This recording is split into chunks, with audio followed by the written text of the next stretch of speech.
Okay, इन दोनों theories को भी कंबाइन कर दिया, वहाँ से आप ई वेव पढ़ते हुए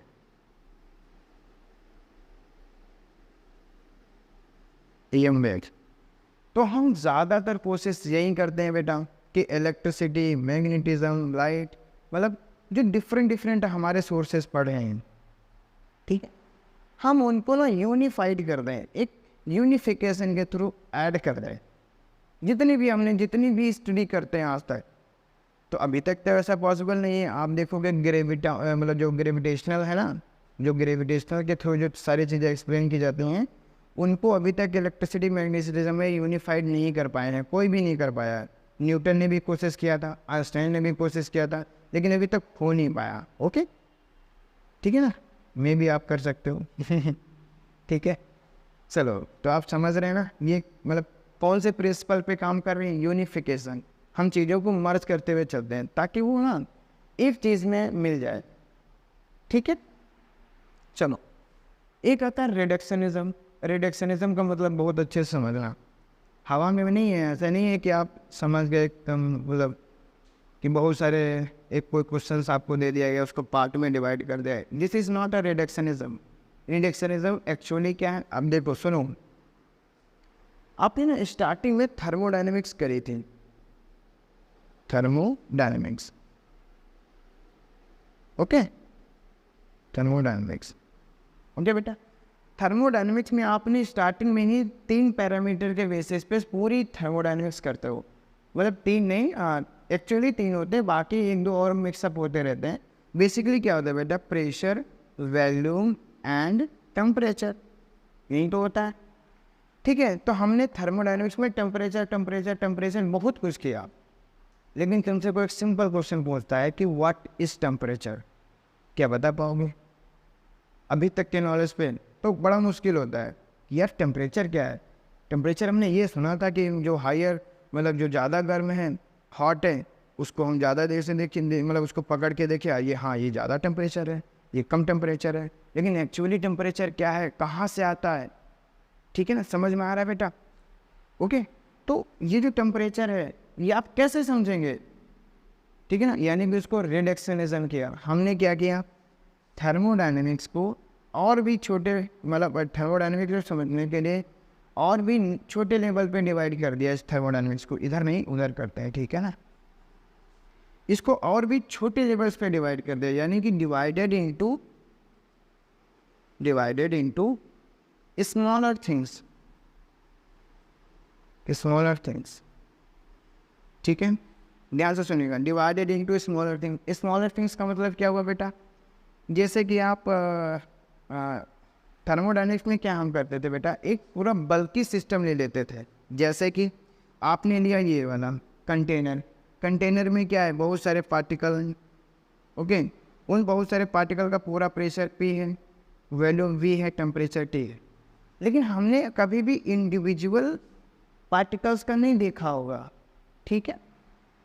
आप तो कहोगे यार अभी तो हम पढ़ने वाले हैं, ठीक है, अभी तो हम स्टार्टिंग भी नहीं किए हैं, आप तो कह रहे हो कि पढ़ा होगा, छोड़ो कोई बात नहीं, अभी आप समझो, ठीक है ना। ओके, मैं भी क्या बता रहा हूँ, समझ में आ रहा चीज़ें?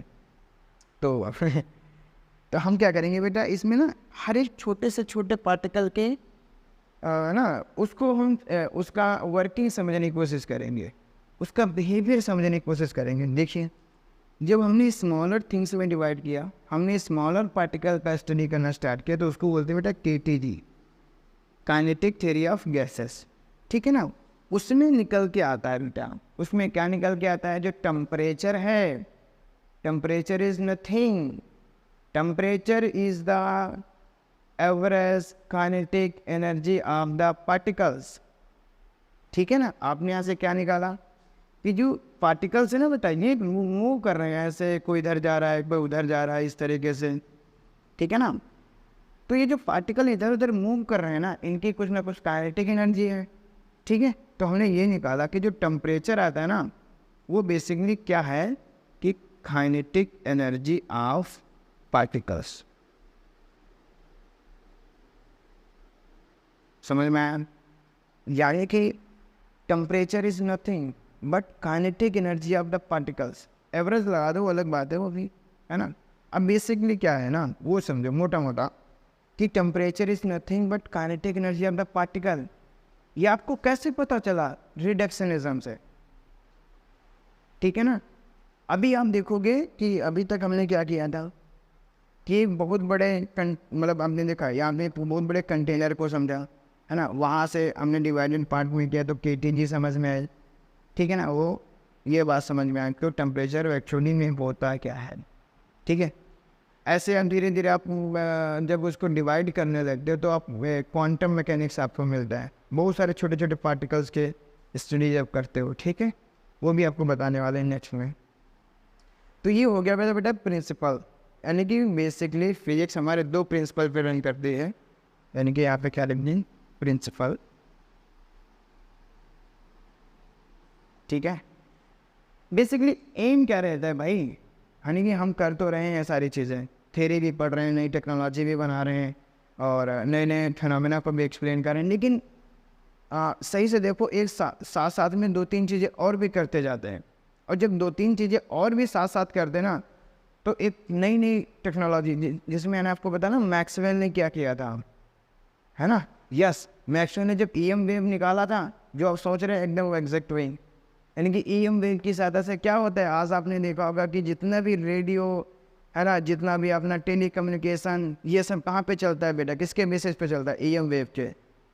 यानी कि जब आप रिडक्शनिज्म करते हो या यूनिफिकेशन करते हो तब भी नई नई चीज़ें सीखते हो, समझ में आया, ठीक है ना। ऐसे फालतू में थोड़ी करना है कि चलो आप बैठ के यूनिफिकेशन करते हैं, तो भाई यूनिफिकेशन से क्या मिलेगा हमको, कुछ तो मिलना चाहिए ना, तो वो ये चीज़ें मिलती है, नई नई टेक्नोलॉजीज, आप नए दिमाग चलाते हो, है ना, ये जो वाईफाई चला रहे हैं ना आज की डेट में बैठ के, तो ये इसी की देन है।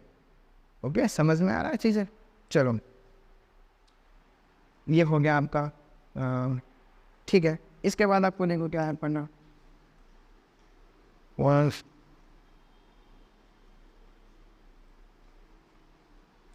ठीक है। इसके बाद में हम आपको बताएंगे हाँ स्कोप ऑफ फिजिक्स, ठीक है, scope of physics,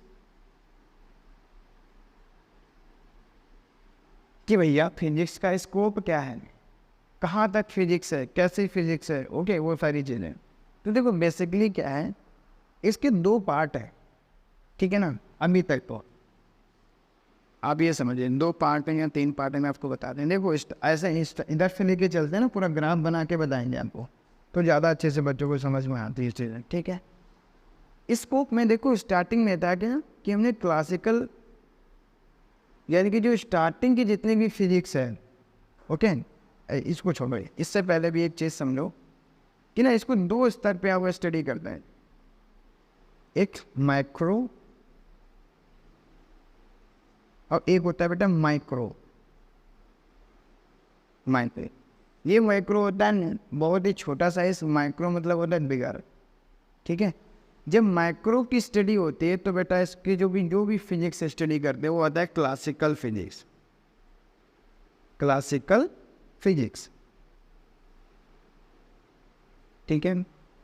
micro physics मतलब जो भी माइक्रो का मतलब होता है ना, मतलब छोटे छोटे पार्टिकल्स के बारे में स्टडी करना, और भी छोटे इसको डिवाइड कर देना फर्दर। जैसे आपने अगर अभी तक थोड़ा बहुत स्टडी किया होगा तो आप ये जानते होंगे कि हमारा जितना भी मैटर है ना, ये सब एटम्स में डिवाइड है।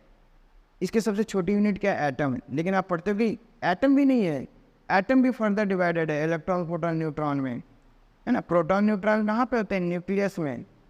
तो जब वहाँ की स्टडी करते हो तो बेटा तो वो क्या आती है बेटा, माइक्रो में स्टडी आती है, ठीक है ना, बहुत ही छोटे लेवल पे, है ना। आप देखोगे 10⁻⁶, 10⁻⁷, इस तरीके से वहाँ पे यूनिट चलेंगी, ठीक है।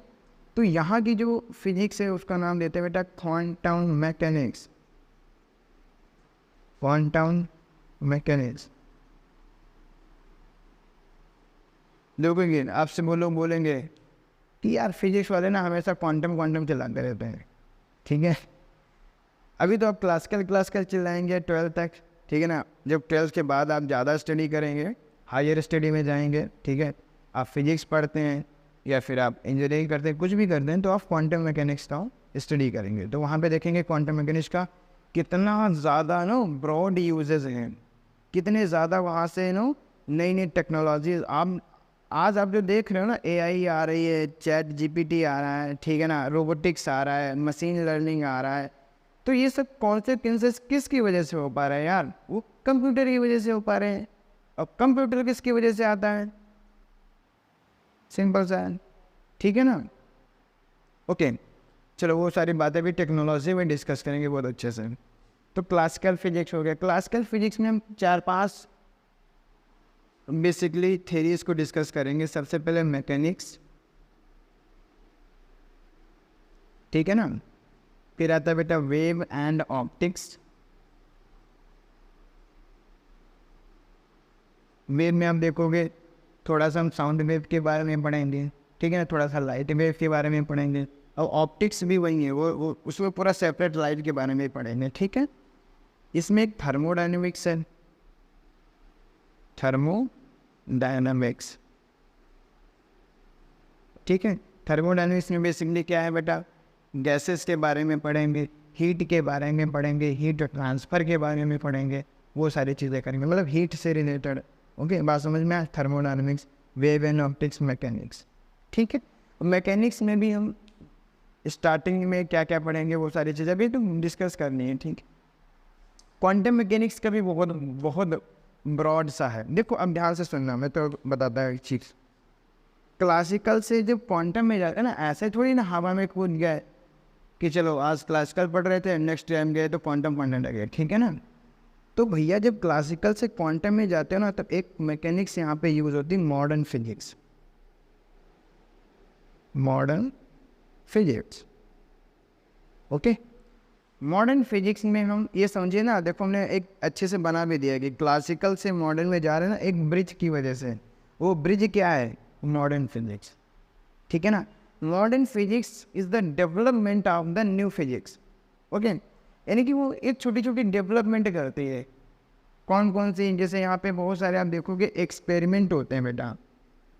ओके, एक्सपेरिमेंट, ऐसे ऐसे एक्सपेरिमेंट होते हैं जो क्लासिकल मैकेनिक्स एक्सप्लेन ही नहीं कर पाती है।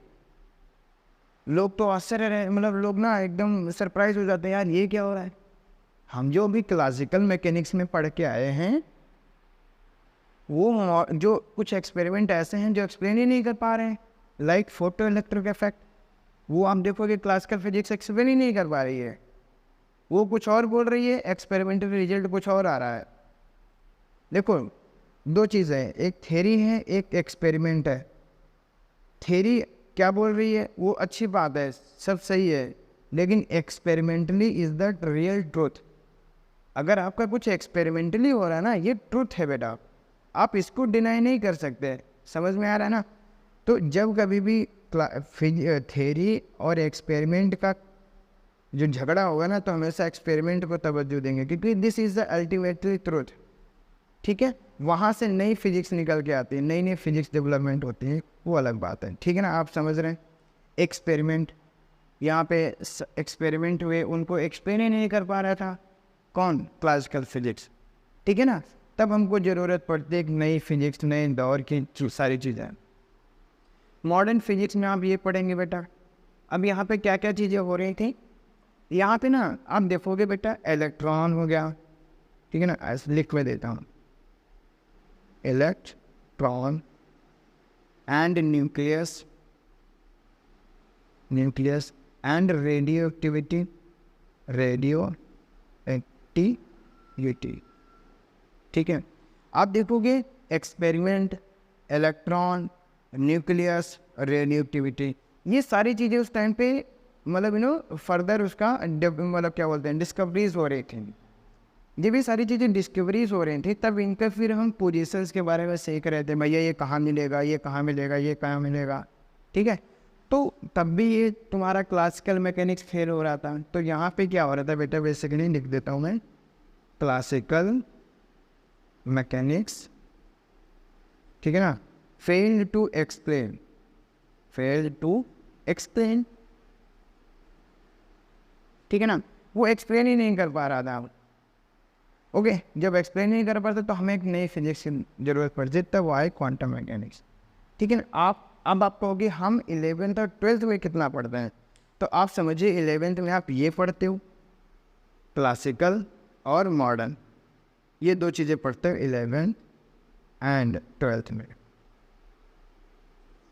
जब आप आगे जाओगे तब क्वांटम मैकेनिक्स आप पढ़ते हो, ठीक है ना। क्वांटम मैकेनिक्स यहाँ पे नहीं, आप सही से शुरुआत करते हो थोड़ी थोड़ी चीज़ें, जैसे आप देखोगे कि रेडियो एक्टिविटी पढ़ रहे हो थोड़ा थोड़ा, ठीक है ना, एटॉमिक मॉडल्स पढ़ रहे हो थोड़ा थोड़ा, और कुछ और मॉडर्न फिजिक्स का सीख रहे हो, जैसे फोटो इलेक्ट्रिक इफेक्ट, सेमीकंडक्टर के बारे में आप पढ़ते हो, हाँ, तो ये मॉडर्न फिजिक्स है, हाँ।